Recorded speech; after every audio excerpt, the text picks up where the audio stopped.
علماء امتی کا ورثۃ الانبیاء بنی اسرائیل، کہ میری امت کے علماء جو ہوں گے پچھلی قوموں کے نبیوں کی مثل ہوں گے. تو اس امت کے ولیوں کا تذکرہ، علماء کا تذکرہ گویا پچھلی قوم کے نبیوں کا تذکرہ.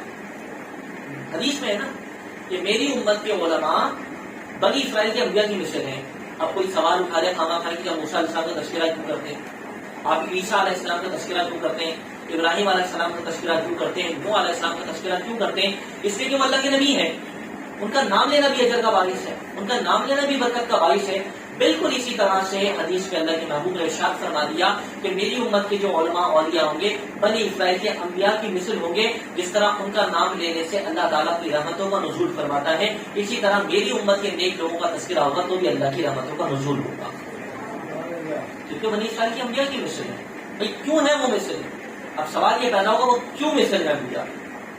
ان کو نبوت تو نہیں ملی، ان کو رسالت بھی نہیں ملی، مثل کہا گیا ہے.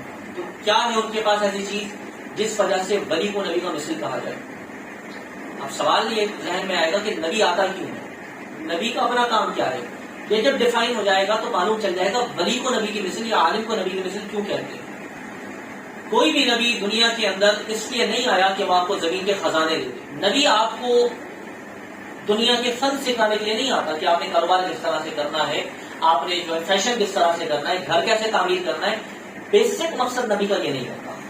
وہ کہ اللہ نے انہیں مختلف صلاحیتیں دی ہوتی ہیں قوم کی رہنمائی کے لیے، لیکن ان کا بنیادی مقصد یہ نہیں ہوتا.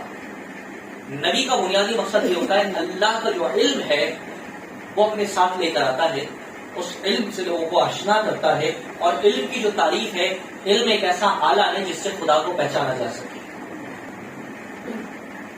علم کی جو تعریف ہوگی نا، میں آپ کے علم کیا چیز ہے، علم کی تعریف کیا ہوگی؟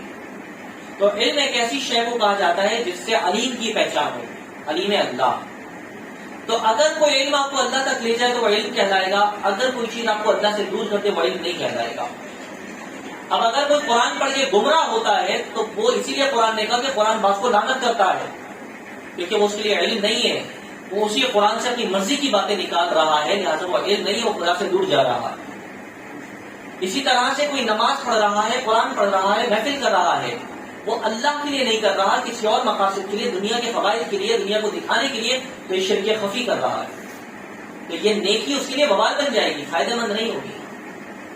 تو لہٰذا نبی کا کام ہے اللہ سے علم کو لینا، بندوں کے سینوں میں اتار دینا اور ان کے سینوں کو اتنا پاک صاف کر دینا کہ وہ خدا کی محبت و معرفت کو حاصل کر سکیں. ابراہیم علیہ السلام نے جو دعا کی نبی کریم صلی اللہ علیہ وسلم کی بعثت کے لیے، اس دعا میں ایک خاص حصہ تھا ربنا وابعث فیہم رسولا منہم یتلو علیہم آیاتک ویزکیہم ویعلمہم الکتاب والحکمہ. اے اللہ ایسا نبی بھیج، ایسا رسول بھیج جو ان میں کتاب پڑھ کر سنائے. صرف پڑھ کر سنانا کام نہیں ہے، یتلو علیہم آیاتہ ویزکیہم، ان کے باطن کو بھی پاک کرے، ان کے اندر کے عیبوں کو سنوارے، حکمت کی باتیں سکھائے. وَيُعَلِّمُهُمُ الْكِتَابَ وَالْحِکْمَةَ، یہ نبی کا فریضہ ہے.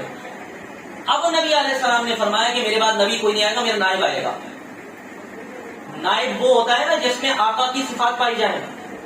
اگر صفات ہی نہ ہو تو وہ نائب بننے کا حقدار نہیں ہو سکتا. لہذا ولی اور عالم حق وہ ہوگا جس میں یہ والی صفات پائی جاتی ہوں کہ وہ علم لے کر لوگوں کے سینوں میں اتار سکے، وہ قرآن و حدیث کا علم لوگوں تک پہنچا سکے، وہ اللہ کی معرفت کی پہچان لوگوں تک اتار سکے، وہ اللہ کا علم لوگوں کے سینوں میں انڈیل سکے، وہ رسول پاک کا دین لوگوں تک پہنچا سکے اور لوگوں کو ظلمات سے نکالے، اندھیروں سے نکالے، مایوسی سے نکالے، اللہ کے قریب، نور کے قریب لے کر آئے. ایسے شخص کو کہا جاتا ہے نبی کی امت کا عالم یا نبی کی امت کا ولی، جب اس میں وہ صفات پائی جائیں جو نبی کے پاس ہوتی ہیں. اس وجہ سے اللہ کے نبی نے ارشاد فرمایا کہ میری امت میں نبی نہیں آئیں گے لیکن علماء ایسے آئیں گے جو نبیوں کی مثل ہوا کریں گے.